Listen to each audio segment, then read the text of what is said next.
है। अब आप कहोगे महाराज पूछना क्यों है? देखिए एक बात समझिएगा, जीवन में जब आप अपने श्रेष्ठ से अनुमति लेकर के व्यवहार करते हैं,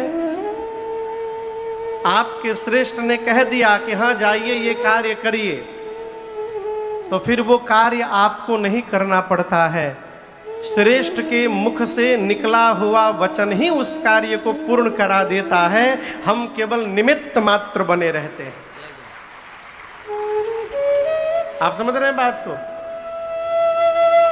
हनुमान जी महाराज सीता जी का पता लगाने गए नहीं है। श्री हनुमान जी महाराज मैया का पता लगाने के लिए भेजे गए हैं। 10 कपियों ने प्रणाम किया था राम जी को। कितने?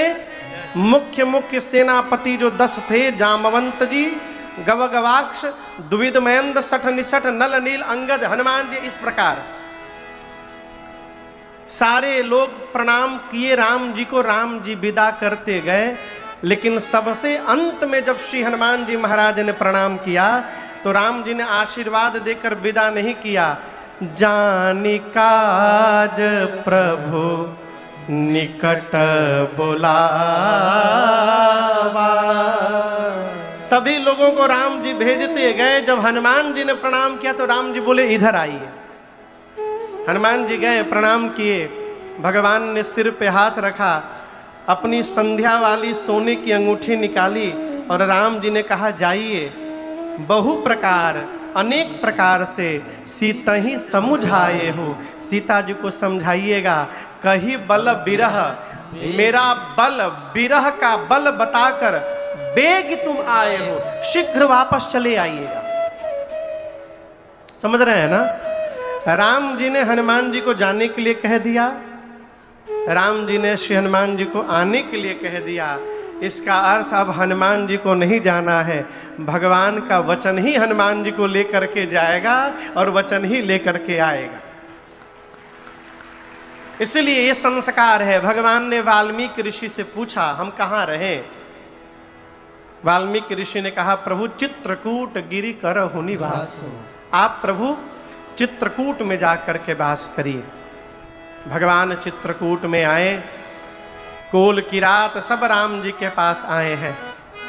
हम तो कभी कभी सोचते हैं कि कितने भाग्यशाली होंगे वो वन में रहने वाले कोल भील, जिन्होंने राम जी का दर्शन प्राप्त कर लिया बिना कोई साधन किए।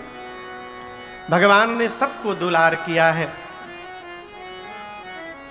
गोस्वामी जी कहते हैं सुमंत जी वापस अयोध्या पहुंचे हैं और जब श्री दशरथ जी महाराज को यह पता चला कि राम नहीं आए, महाराज दशरथ के शरीर का प्राण उनके कंठ में जाके फंस गया।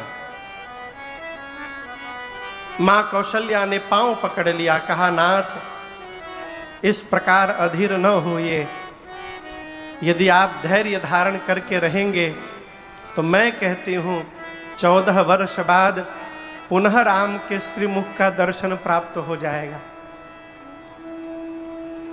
महाराज ने कहा कौशल्या आज धैर्य नहीं, आज उस अंधे माता पिता के श्राप की सुधि आ रही है।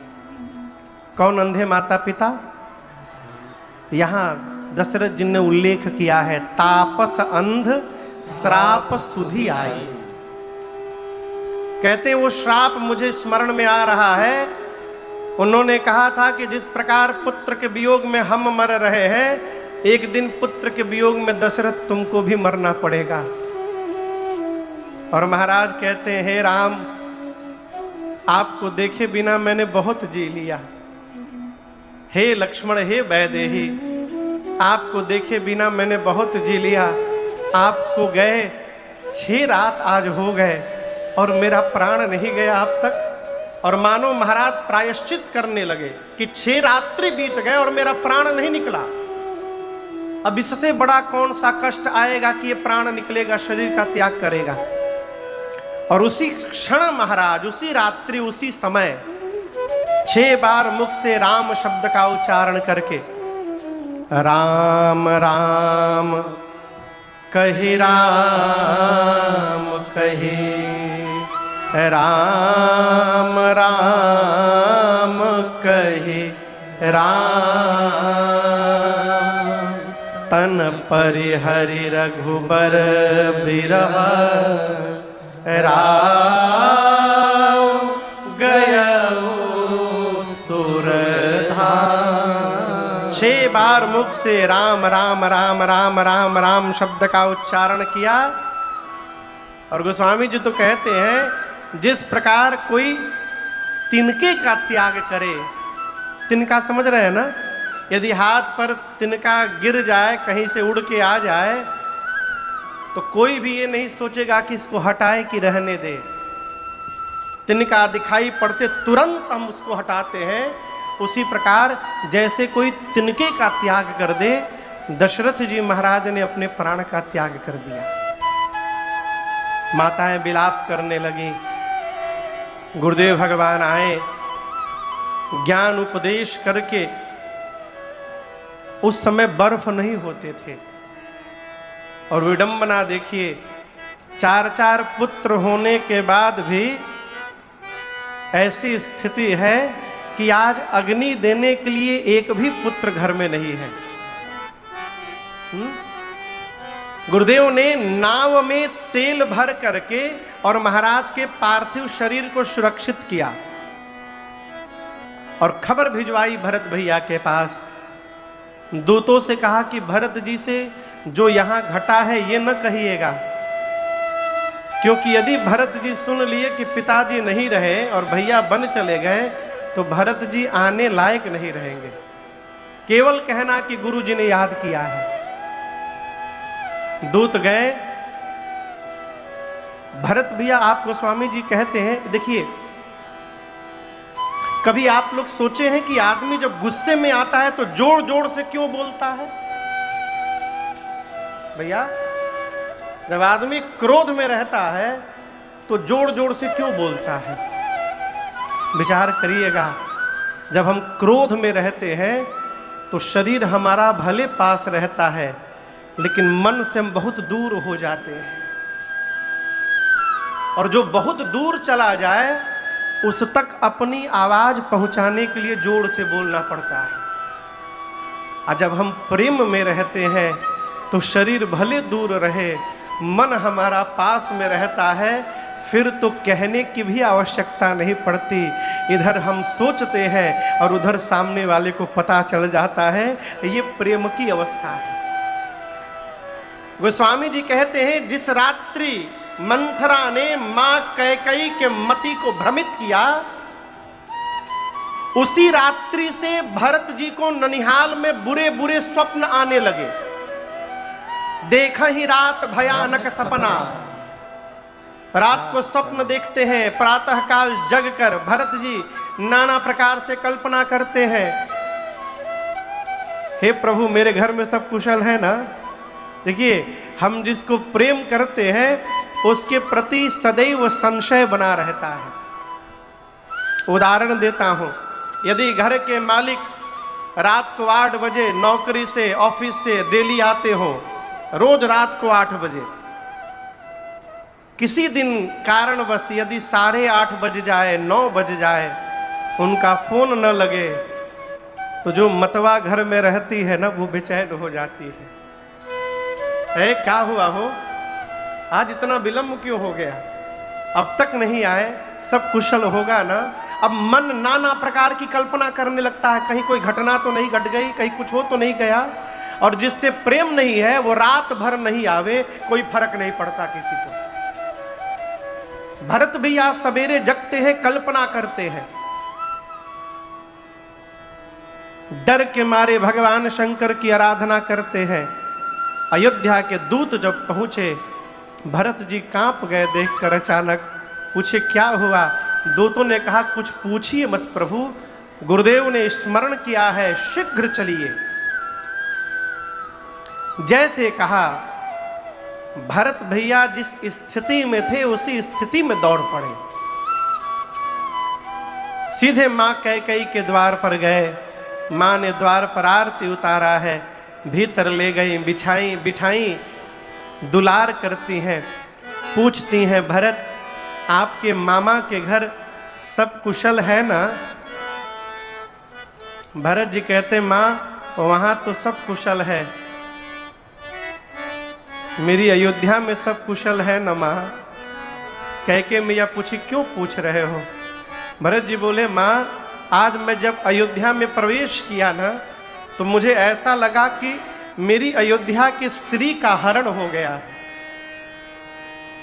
अयोध्या के वासी आज मेरा मुख नहीं देखना चाह रहे थे। मेरे घर में सब कुशल है ना माँ? कैकेयी जी ने कहा, भरत कुशल तो मैंने सब कर लिया, मंथरा ने बड़ी सहायता की मेरी, लेकिन क्या कहूं, ब्रह्मा जी ने एक बात बिगाड़ दी बीच में। भरत जी पूछे, क्या हो गया मां? अब यहां दर्शन करिए। आपको बताऊं, कैकेयी मैया ने जब वरदान मांगा था, 2 राम के स्थान पर भरत का तिलक और राम को 14 वर्ष का वनवास, अयोध्या में विलाप करने लगी पूरी अयोध्या। तब अयोध्या की जो श्रेष्ठ माताएं थीं, ब्राह्मण देवताओं की जो देवियां थीं, ये सभी माताएं कैकेयी मैया के घर में जाकर उनको समझाने लगी। कहने लगी, कैकेयी आप चाहती हो भरत राजा बन जाए, किसी को आपत्ति नहीं है, पूरी अयोध्या को आपत्ति नहीं है कि भरत राजा बन जाए।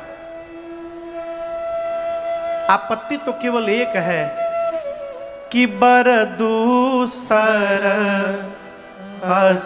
असमंजस मांगा। आपने जो दूसरा वर मांग लिया है ना राम के लिए वनवास, हम उसमें एक सुधार की बात कहने आए हैं। आप यही चाहती हो कि राम अयोध्या से बाहर रहें, ठीक है। आप ये न कहिए कि राम वन में चले जाएं, आप ये मांग लीजिए कि राम 14 साल गुरु जी के आश्रम पे जाके रह जाए। हम ये भी स्वीकार कर लेंगे कि राम 14 वर्ष गुरु आश्रम में रह लेंगे, लेकिन राम वन में भेजने लायक नहीं है। कैकेयी, मैं कहती हूं तुम विचार करके देखो, राम यदि बन जाएंगे तो क्या सीता घर में रहेंगी? राम यदि बन चले गए तो क्या लक्ष्मण घर में रहेंगे? ये माताएं पहले बता चुकी हैं। और तुम्हारा पुत्र भरत जिस राम को भगवान मानता है, तुम विचार करो, क्या भरत कभी राम के सिंहासन पर बैठेंगे? और यदि राम, सीता और लक्ष्मण वन में चले गए तो तुम्हारे प्राणपति महाराज क्या जीवित बचेंगे? कैकेयी, ये सब घटित होगा। राम के साथ लक्ष्मण भी जाएंगे, सीता भी जाएंगी, तुम्हारा भरत भी राजा नहीं बन पाएगा और तुम्हारे मांग का सिंदूर भी समाप्त होगा। लेकिन आपको कल बताया था, मां जानती है कि मेरा राम जब तक बन नहीं जाएगा तब तक केवल राम रहेगा। यदि मेरा राम बन चला गया तो राम नहीं रहेगा, फिर मर्यादा पुरुषोत्तम राम बन जाएगा। इसलिए राम को वन भेजना है। और राम को, राम से मर्यादा पुरुषोत्तम राम बनाने के लिए यदि कैकेयी को कलंक के पहाड़ के नीचे दबना पड़े तो मैं उसके लिए भी तैयार हूं। ये मां ने जो कुछ भी किया जानबूझकर किया। कैकेयी मैया ने भरत जी से कहा, भरत मैंने सब ठीक कर लिया था, लेकिन क्या कहूं, ब्रह्मा जी ने एक काम बिगाड़ दी बीच में। भरत जी पूछे, क्या हुआ मां? मां कैकेयी कांपती हुई बोली, भरत अब आपके पिताजी नहीं रहे। गोस्वामी जी कहते हैं, भरत भैया सुने, हाँ तात, हाँ तात, तात तात, हाँ तात पुकारी। तात तात कह के भरत जी खड़े खड़े गिर पड़े धरती पर, लगे छटपटाने। कैकेयी मैया संभाल करती है। भरत जी बिलख कर पूछे, मां क्या हुआ था मेरे बाबूजी को? और यहां कैकेयी मैया ने सब बता दिया, छिपा करके नहीं बताया, जो जो किया था वो बता दिया। और भरत भैया जब सुने कि मेरे बड़े भैया वन में चले गए, राम जी के वनवास की बात कान में आते भरत जी अपने पिताजी की मृत्यु भूल गए। गोस्वामी जी कहते हैं भरत ही बिसरेऊ पितु मरन सुनत राम बन गौन, हे तू अपन पौ जान जिय थकित रहे धरि मौन।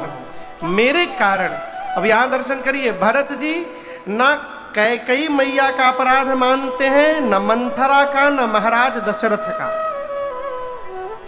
भरत जी कहते हैं किसी का अपराध नहीं है। क्या मतलब है? माता पिता जीवित हैं, इसलिए जितना करना है उनके लिए कर जाइए। आजकल की सबसे बड़ी समस्या, घर में कोई घटना घट जाती, बच्चे कहते हैं ऑफिस से छुट्टी नहीं मिल पा रही है, लास्ट दिन हम आएंगे। आपको तो एक घटना बताऊं, आप आश्चर्यचकित हो जाएंगे। 2 साल पहले लखनऊ में एक आर्मी से रिटायर्ड अधिकारी, मनोज जी, आर्मी से रिटायर्ड बहुत बड़े अधिकारी लखनऊ में रहते थे। उनके 2 बेटे दोनों अमेरिका में। यहां पति पत्नी घर में केवल बुजुर्ग थे, रहते थे। कोरोना के कारण बच्चे 3 साल से घर नहीं आए थे भारत। माँ बेचारी रटती थी, आ जाओ आ जाओ, छुट्टी नहीं है माँ आएंगे, छुट्टी नहीं है माँ आएंगे। और रटते रटते माई चली गई। माँ जब मर गई तो पिता ने फोन किया कि वो तो तुम दोनों को नहीं देख पाई, कम से कम तुम दोनों आकर उसको एक बार देख लो। 2 दिन बाद शिव भैया छोटका बेटा आया। 2 दिन पिता पार्थिव शरीर को रखा रहा बर्फ में, बेटे आ रहे हैं। 2 दिन बाद छोटा बेटा आया, दरवाजा खोलकर घुसा, पिताजी थे सामने। पिताजी बोले भैया, तो छोटा बेटा बोला पिताजी काम का बहुत प्रेशर है भैया पर। भैया ने कहा है कि माँ मरी है, तुम चले जाओ, जब पिताजी मरेंगे तो मैं चला जाऊंगा।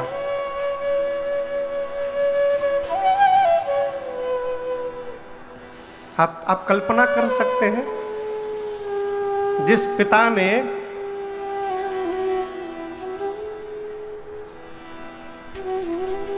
क्या बीती होगी उस पिता के ऊपर, आप कल्पना करिए।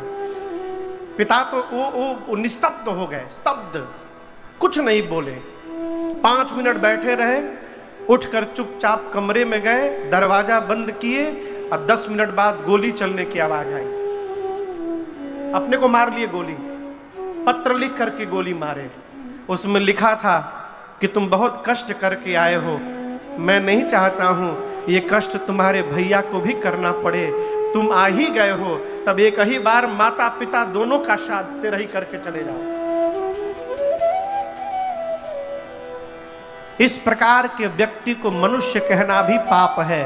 ये मनुष्य नहीं है, ये तो पशु से भी गए गुजरे हैं।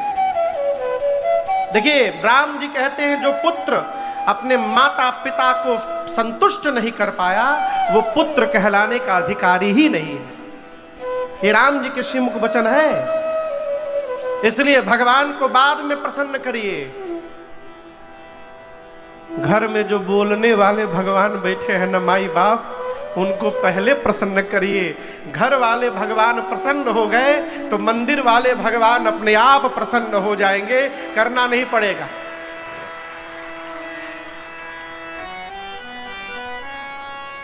श्राद्ध कर्म हुआ और इसके बाद श्रद्धांजलि सभा बैठी अयोध्या में। पूरा परिवार समाज उपस्थित है। गुरुदेव ने भरत जी को अपने बगल में बिठाया और कहा, भरत जी, ब्रह्मा जी ने मनुष्य को बनाकर धरती पर भेजा है, परंतु 6 वस्तुओं पर मनुष्य का अधिकार नहीं है। ये 6 वस्तु हैं क्या? हानि लाभ, जीवन मरण, जश अपजश विधि। कब हानि होगी, कब लाभ होगा, ये विधाता के हाथ में। कब जन्म लेंगे, कब मरेंगे, ये विधाता के हाथ में।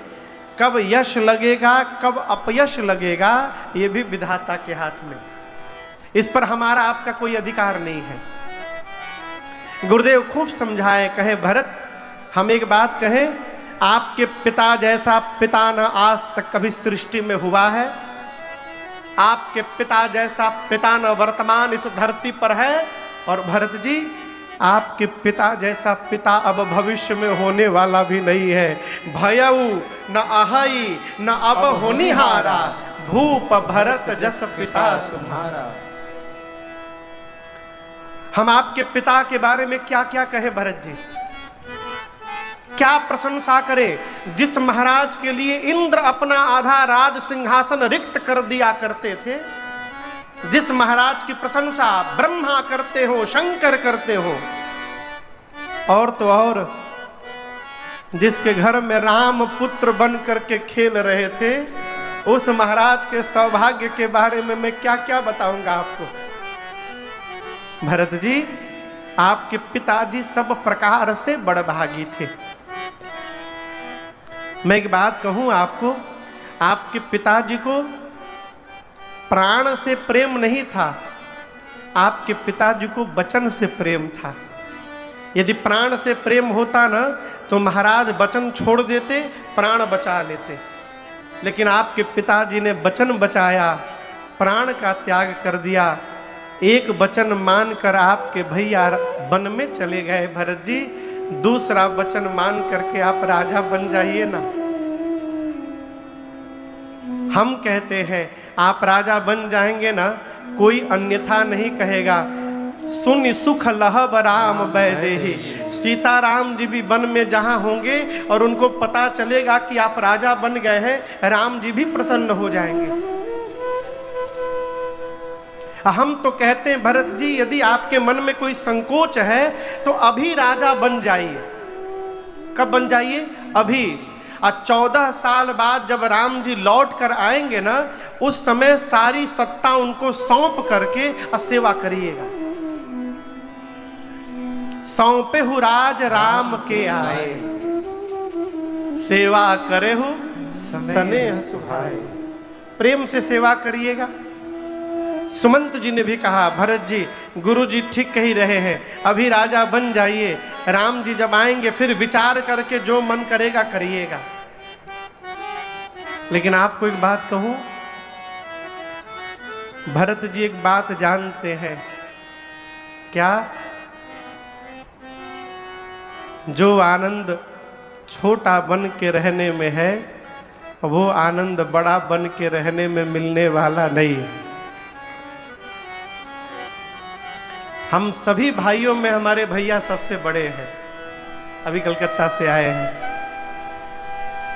भैया है तो हम लोग निश्चिंत, हम लोग घूमते हैं, कथा करते हैं, है? परिवार में यदि कोई बड़ा है तो स्वयं को मालिक बनने से रोका जाए। यदि कोई भी हमसे बड़ा है तो बड़े को घर का मालिक बनने रहना देना चाहिए, अपने को छोटा बन के रहना चाहिए। भरत जी जानते हैं कि लेते समय जो मन रहता है, लौटाते समय वो मन नहीं रहता। ये कटु सत्य मैं कह रहा हूं। आपको यदि विश्वास न हो इस वाक्य पर तो प्रैक्टिकल करिए। घर की तिजोरी की चाबी घर में किसी सदस्य को दे दीजिए, बेटा हो बहू हो किसी को भी, और कहिए 6 महीने के लिए आप घर के मालिक। 6 महीने बाद चाबी जब मांगिएगा ना तो चेहरा देखिएगा। चाबी लेते समय जो चेहरा रहता है, लौटाते समय वो चेहरा नहीं मिलेगा, बदल जाता है। सिद्धांत कहता है प्राप्त करते समय जो मन रहता है, वापस करते समय मन नहीं रहता। भरत जी को डर है, लौटाते समय कहीं मेरा मन बदल गया तो है? तो ऐसा काम ही क्यों किया जाए कि मन के बदलने का भय बना रहेगा। कौशल्या मैया ने भी कहा, भरत जी गुरु जी उचित कह रहे हैं। सबकी बात सुनकर सभा में अब भरत जी खड़े हुए। हाथ जोड़कर कहते हैं कि आप सभी लोगों ने मेरे हित की बात कही है, लेकिन मैं एक बात कहना चाहता हूं गुरुदेव। कोई स्त्री शरीर पर जितने गहने होते हैं, सबसे ऊपर गहना मांग टीका होता है और सबसे नीचे गहना पांव में बिछिया होता है। भरत जी बोले शरीर के जितने गहने होते हैं गुरुदेव, यदि कोई स्त्री सारे गहने पहन ले, लेकिन यदि कोई कपड़ा ना पहने ना शरीर में, तो वो सारे आभूषण व्यर्थ लगते हैं गुरुदेव। शरीर में यदि रोग हो जाए तो 56 प्रकार का भोग व्यर्थ लगने लगता है। मन में यदि वैराग्य नहीं है गुरुदेव, तो ब्रह्म पर प्रवचन दिया जा रहा है व्यर्थ है। हृदय में यदि प्रेम नहीं है तो बिना प्रेम का किया गया जप तप व्रत पूजा सब व्यर्थ है, कोई मतलब नहीं उसका। कितना भी सुंदर शरीर हो गुरुजी, यदि उस शरीर में प्राण नहीं है तो वो शरीर व्यर्थ है। गुरुजी बोले आप ये सब क्यों कह रहे हो? भरत जी बोले गुरुदेव उसी प्रकार अयोध्या में आप सब लोग हैं, लेकिन यदि मेरे भैया राम नहीं है बस, तो भरत के लिए अयोध्या व्यर्थ है। इस अयोध्या का कोई अर्थ नहीं मेरी दृष्टि में।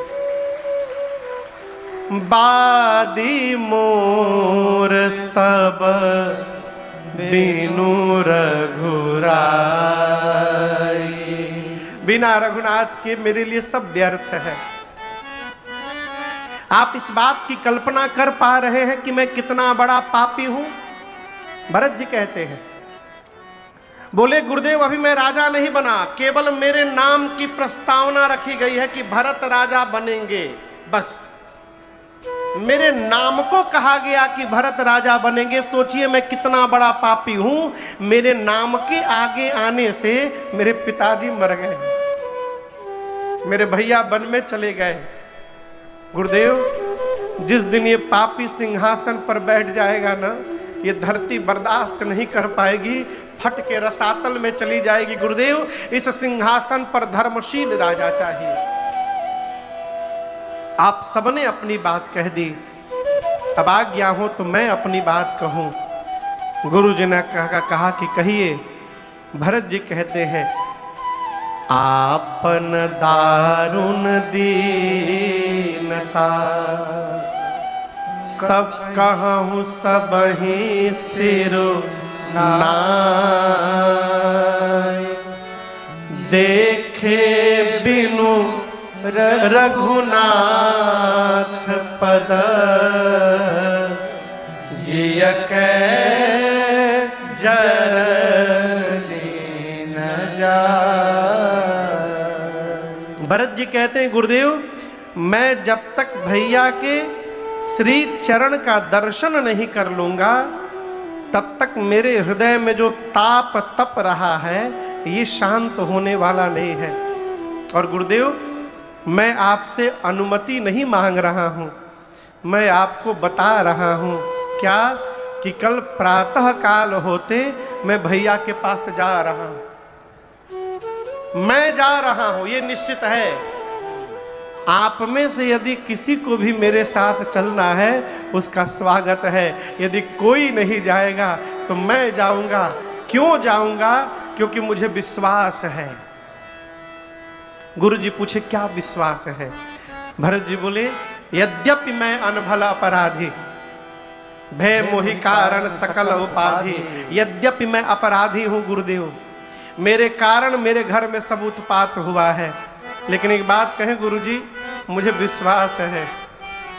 गुरुजी पूछे कैसा विश्वास है? भरत जी बोले मैं वन में जैसे भैया के सामने पहुंचूंगा ना, और जैसे भैया मुझे देखेंगे मेरे सभी अपराध को क्षमा करके वो दौड़कर मुझे अपने हृदय से लगा लेंगे, ये मेरा उन पर विश्वास है। वो मेरा त्याग नहीं करेंगे गुरुजी। आपन जानी न त्यागी है मोहि रघुबीर भरोसा, ये मेरा उन पर भरोसा। जैसे भरत जी ने कहा कि मैं प्रातःकाल वन में जा रहा हूं, पूरी अयोध्या की प्रजा जय जयकार करने लगी। इज चलता प्रात लखी नीरनऊ नीके, चलत प्रात लखी नीरनऊ नीके, भरत प्राण प्रिय भेष बही के, भरत प्राण प्रिय भेष बही के,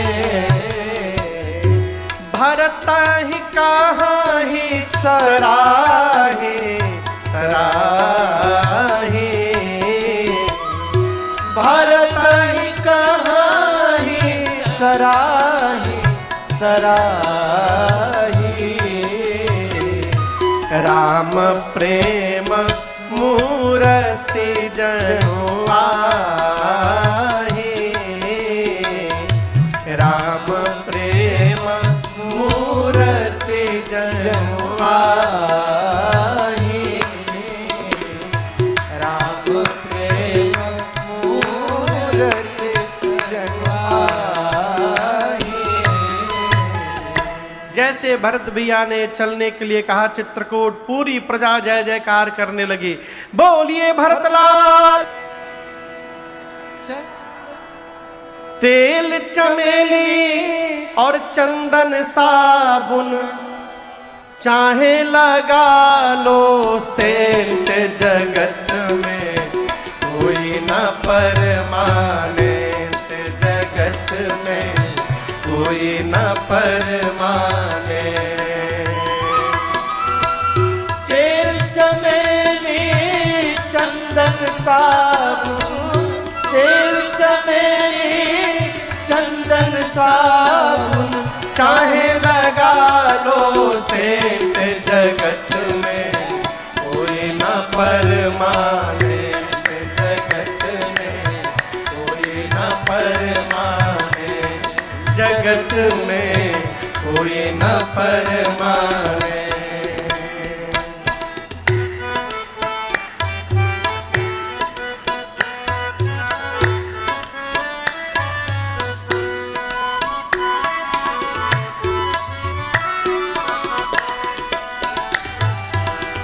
आवागमन लगा दुनिया में, जगत है रेस्टोरेंट रे प्यारे, जगत है रेस्टोरेंट रे प्यारे, जगत है रेस्टोरेंट। आवागमन लगा दुनिया में, जगत है रेस्टोरेंट रे प्यारे, जगत है रेस्टोरेंट रे प्यारे, जगत है रेस्टोरेंट। सावधान, अंत समय में उड़ जाएंगे, अंत समय में उड़ जाएंगे तेरे तंबू टेंट, जगत में कोई न परमाने, जगत में कोई न परमाने। अंत समय में उड़ जाएंगे, अंत समय में उड़ जाएंगे तेरे तंबू टेंट, जगत में कोई न परमाने, जगत में कोई न परमाने।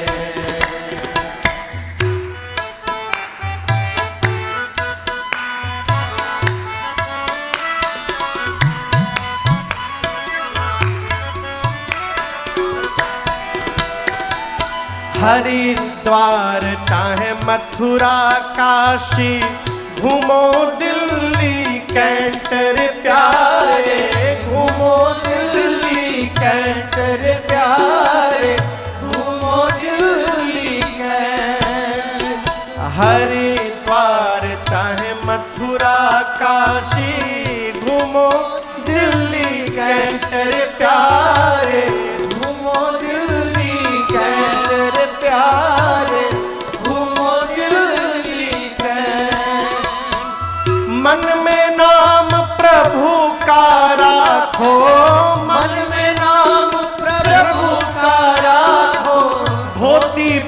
पहनो या पैंट जगत में कोई न परमानेंट, जगत में कोई न परमानेंट।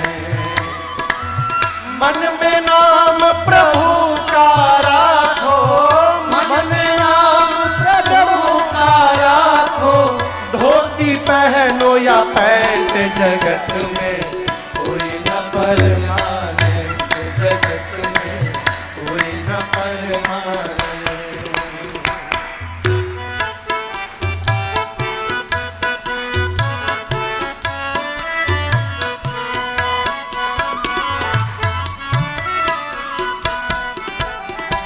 राष्ट्रपति या जर्नल कर्नल चाहे हो लेफ्टिनेंट रे प्यारे, चाहे हो लेफ्टिनेंट रे प्यारे, चाहे हो लेफ्टिनेंट।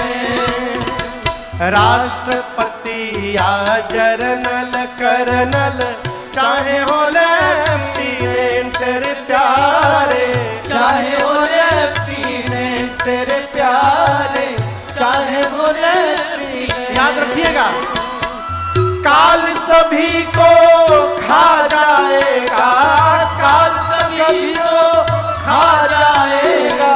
लेडीज हो या जेंट्स जगत में कोई न परमानेंट, जगत में कोई न परमानेंट।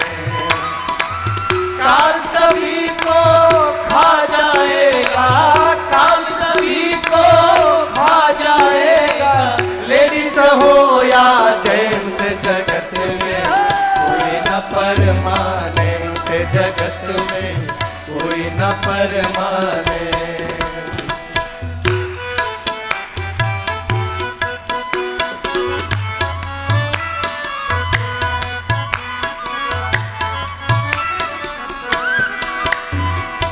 साधु संत की संगत कर लो, ये सच्ची गवर्नमेंट रे प्यारे, ये सच्ची गवर्नमेंट रे प्यारे, ये सच्ची गवर्नमेंट।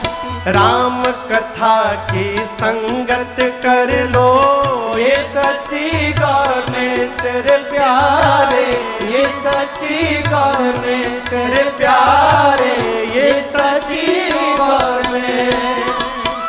लाल सिंह कहे इस दफ्तर में, लाल सिंह कहे इस दफ्तर में, मत होना अपसेंट जगत में कोई न परमानेंट, जगत में कोई न परमानेंट।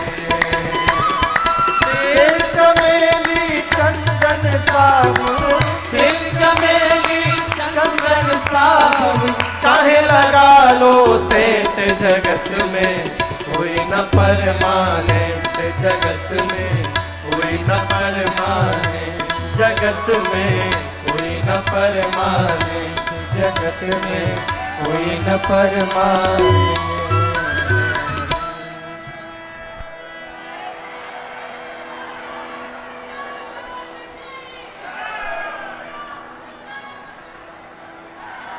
जगत में कोई न परमानेंट।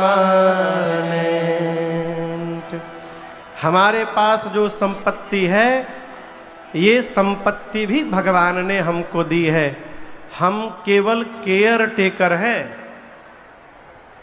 ये भ्रम भले बना हो कि हमारी संपत्ति है, लेकिन है वो नहीं। आप भ्रम बना के रखिए आपकी है? बाबूजी, पूज्य बाबूजी रामानंद राय जी गिरडी ग्राम धुड़गरगी में राम कथा कराए थे 2 साल पहले।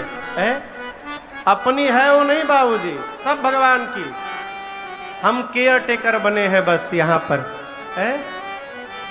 जिस प्रकार भरत जी कहते हैं कि भगवान की संपत्ति छोड़कर यदि मैं चला गया तो मेरा परिणाम मंगल होने वाला नहीं है, उसी प्रकार यदि आप भी अपने घर परिवार को अधर्म में छोड़ करके जाएंगे तो आपका भी परिणाम मंगल होने वाला नहीं है। हमारा सिद्धांत का है, घर में भइल खटपट तो चल बाबा के मठ पर। घर में तनिको खटपट हुआ अब हम साधु बन जाएंगे। भरत जी सेवकों को बुलाकर अयोध्या का भार सौंपे। गुरुदेव भगवान से बोले, गुरुदेव राज्याभिषेक की सामग्री ले ले, आप वन में चलते भैया का राज तिलक कर दीजिएगा।